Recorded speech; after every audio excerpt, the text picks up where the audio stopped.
C'est parti pour le premier petit point lecture. Donc ça a été, ma dernière lecture du mois de décembre, si je ne dis pas de bêtises, Là où chantent les écrevisses, donc de Delia Owens. C'est pas un livre récent, donc enfin il est pas non plus très vieux, mais je pense que peut-être il se peut que vous l'ayez déjà lu. Que dire sur ce livre? Eh ben, écoutez, je pense que je vais pas être hyper originale. J'ai plutôt aimé cette lecture. Je pense que c'est vraiment un ode à la nature, où vraiment le marais devient finalement, un des personnages principaux, si ce n'est le premier personnage. Je sais pas si vous connaissez l'histoire, mais en gros, on va suivre, Kira, donc c'est une petite, quand, elle démarre dans l'histoire, elle a 7 ans. Elle vit donc dans une famille, je pense qu'on peut qualifier sans trop de problèmes de dysfonctionnelle avec un papa alcoolique, et puis voilà, une situation vraiment de pauvreté puisqu'ils vivent, je crois qu'il y a 5 enfants de mémoire, je veux plus dire de bêtises, mais voilà, dans une petite, maison, qui est plus une cabane en fait, sans vraiment de commodité, donc au milieu du marais, en rupture totale avec, bah, la société en général et donc ça démarre dans les années un peu 50, voilà. Ouais, c'est ça, c'est, 52. Donc on va suivre Kira, Kia, pas Kira. Bonjour, oui, c'est un crossover avec le Death Note, en fait. Kia, elle a un carnet qui va, voilà, lui permettre de donner en tir des gens en écrivant leur nom. Non, pas du tout, je suis désolée, je tousse comme une vieille enfin bref, j'ai encore la grippe, j'ai envie de mourir. Je sais plus ce que je disais. Donc on prend Kia, donc elle a à peu près autour des 7 ans, voilà, dans une famille un peu dysfonctionnelle, blabla, tout ça, je l'ai dit. Et donc ce roman se passe en fait sur d'autres temporalités. Là, il y a pas de spoil parce que quand on l'ouvre, voilà, ça se passe, dans les années, 1969, le temps présent pour, l'histoire où voilà, bon, je raconte rien de ce qui se passe, mais donc il y a 2 temporalités qui vont finalement aller, s'entrecroiser, et cetera. Donc on va suivre Kia et comment elle évolue, finalement dans une solitude totale, au sein du marais. C'est intéressant finalement de voir comment cette, petite finalement arrive à devenir une femme dans des conditions somme toute assez, extrêmes. C'est assez paradoxal parce qu'elle semble jamais seule. Elle a le marais avec elle qui la protège, qui la sécurise, qui la nourrit, qui la voilà, qui l'aime en fait au final et elle apprend vraiment à le connaître sur le bout des doigts. Il y a toute cette partie vraiment très, contemplative que je trouve très belle. Alors après, effectivement, j'ai trouvé qu'il y avait également beaucoup de longueur. Il y a eu des moments où, oui, bon, OK, super, la nature, les oiseaux sauvages les plus super, mais est-ce qu'on pourrait pas avancer un petit peu?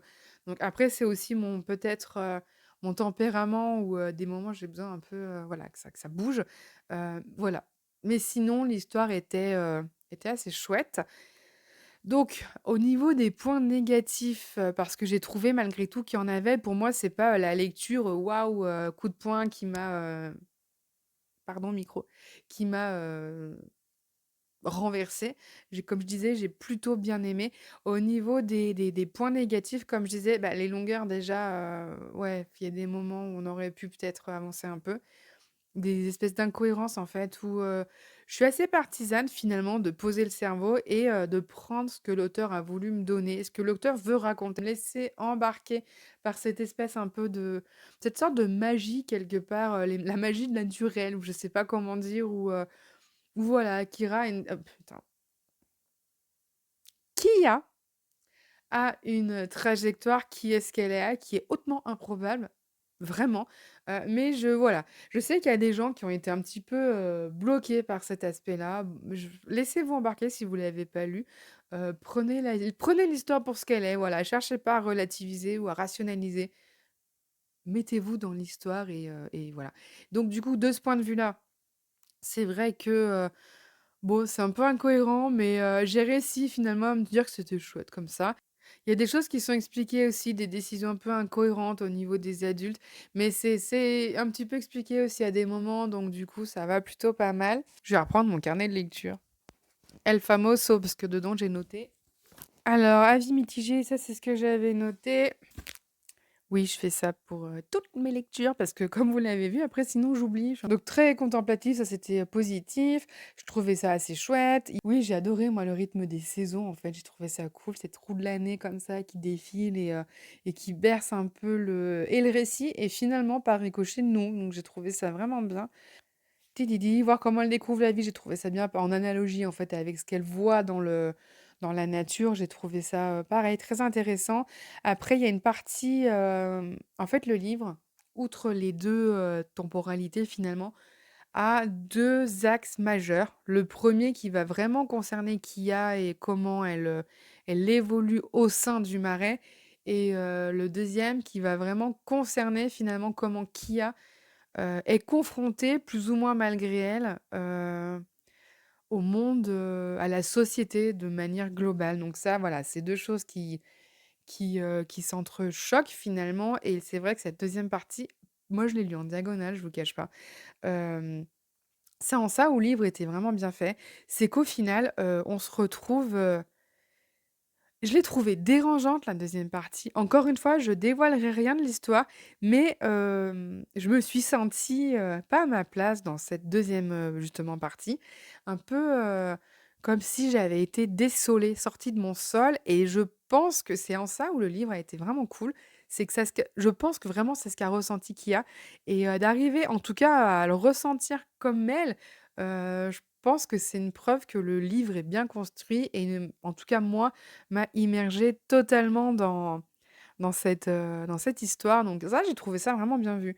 Après oui, je l'ai quand même trouvé longue la partie 2 et en même temps, je pense que l'héroïne aussi, donc au final, j'étais vraiment raccord. Donc des longueurs, blabla, Tidi, bon des clichés, oui, il y a beaucoup de clichés quand même, mais encore une fois, laissez-vous emporter et arrêtez de faut pas se poser de questions. Je dis pas qu'il faut prendre les choses, bêtement et faire OK à tout, mais là, en tout cas, en l'occurrence, je trouve que oui, il faut on se laisse porter et du coup, c'est super cool. À la fin, c'est pas un livre, à twist en soi, hein, enfin, je veux dire, voilà, il y a rien de enfin, mais oui, à la fin, j'ai pas les mots, en fait. Je crois que c'est ça. En fait, j'ai pas eu les mots. Je me suis dit: «Ah». Oui, voilà. «Ah». Du coup, en fait, tu lis un livre, il se passe des choses, tu vis des choses, enfin, voilà et à la fin, tu as un «Ah» qui, moi, en tout cas, m'a fait me dire: «Je peux pas vous dire».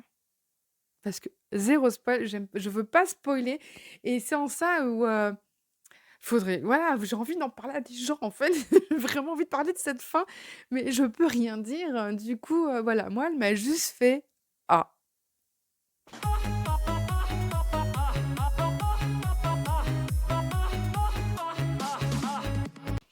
Voilà, donc bah, contentez-vous du «Ah». Je n'ai pas d'autre chose à dire. Hem, il y en a qui ont trouvé ça fort, il y en a qui se sont dit: «Ouais, ouais, tout ça pour ça, super». Je fais un peu partie des gens pour qui, vraiment une fin peut gâcher toute une expérience.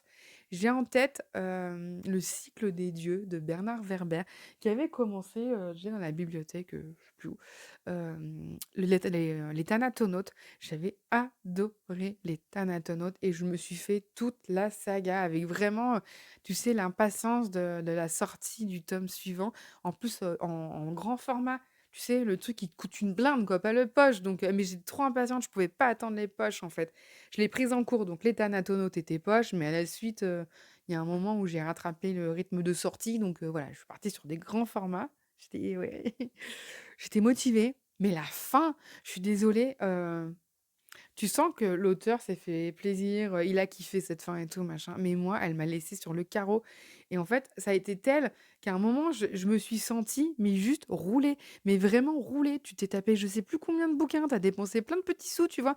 Et au final, pour qu'on te dise, ça, j'ai fait: «Mais» je pareil, je ferai pas de spoil, peut-être que vous l'avez pas lu et cetera et je veux pas gâcher, mais je veux pas divulgacher, mais non, non, la fin m'a, rendue très triste, vraiment très triste et au point où, tu remets en cause tout ce que tu as lu, toutes les expériences parce qu'en fait, moi, la lecture, c'est vraiment une aventure. Je lis beaucoup de choses fantastiques, fantasy et cetera, parce que j'ai envie de m'évader, de rêver, de plonger dans un univers et cetera. C'est ça qui me plaît dans la lecture et du coup, là, ça remet un petit peu tout en cause et ça peut limite, ouais, je sais pas si je pourrais relire un jour les Thanatonautes et tout ce cycle en sachant ce que je sais maintenant de la fin, vraiment et ça a été le cas pour, plein de choses. Enfin, il y a, Bon, Game of Thrones, je pense qu'on a tous eu ces 2 trucs à se dire, «OK, nul».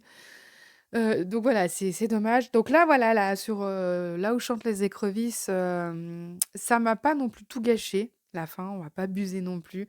Elle m'a juste fait: «Ah». Ouais, je suis ni plus ni moins, bien au contraire, je «Ah». Néanmoins, quand je repense au livre, puisque là, ça fait quand même, plusieurs jours qu'il est terminé, entre-temps, j'en ai attaqué un autre. Non, non, je garde vraiment, c'est assez étrange, hein, j'ai une espèce de nostalgie de cet univers. Vraiment, je ça a été une espèce de petite parenthèse dans ma vie douce. Enfin, ouais, je ce livre, franchement, je pensais pas l'avoir à ce point bien aimé. Oui, je j'étais un peu mitigée. C'est le premier truc que j'ai mis dans le carnet, avis mitigé. Non, avec le recul à froid, j'en garde vraiment une sensation de douceur, infinie et de paix. Ouais, et ça a fait du bien. Donc bah, en vrai, j'ai bien aimé, voilà, ça a été, c'était cool de pouvoir, faire ce petit débrief en vidéo. Je J'ai bien aimé Là où chantent les écrevisses et je pense que sa réputation, qui est bonne, n'est absolument pas usurpée. Donc sur ce, eh bien, je vous souhaite, bah, de découvrir ce livre. Si jamais vous avez envie, n'hésitez pas à partager votre avis à vous. Et puis je suis sur Glyph, donc si jamais ça vous chante, bah, écoutez, connectons-nous sur, Glyph, entre autres, ça pourrait être sympa. Je vous souhaite une bonne fin de journée et puis à bientôt pour, le prochain point lecture. Salut!